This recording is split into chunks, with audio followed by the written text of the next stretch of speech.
সংসারে একজন নারী প্রতিদিন হারে, কখনো স্বামীর ইচ্ছার কাছে, কখনো সন্তানের জেদের কাছে।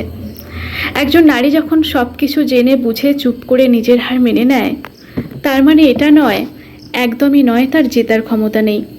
তবুও সে হারে। সংসারের ছোট বড় কথাগুলোকে হজম করে ফেলে, নিজের মতামত ভুলে গিয়ে অন্যের মতামতকে গুরুত্ব দেয়, নিজেকে সাধারণ করে রেখে স্বামী সন্তানের সাফল্যে খুব খুশি হয়। সংসারে অন্যকে দোষী প্রমাণ না করে দিন শেষে নিজেকে বোঝায় সব ঠিক আছে, কারণ সে নিজের থেকে বেশি সম্পর্কগুলোকে ভালোবাসে। সে জানে আত্মসম্মান খুব দামি, তবুও সে সম্পর্কগুলোকে তার থেকেও দামি করে তোলে। তার কাছে সম্পর্কগুলো একটা অভ্যাসের মতন, যেগুলো ছাড়া সে চলতে পারবে না।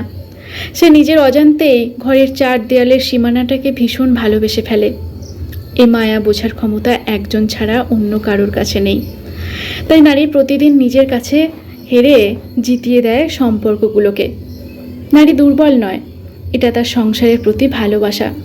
কিন্তু এই সত্যিটা মেনে নিতে সংসার খুব কষ্ট পায়। খুব সহজে নারীর এই ভালোবাসার নাম দিয়ে ফেলে অক্ষমতা। কলমে সৌমিদে, পাঠে আমি শ্রাবণী দাস।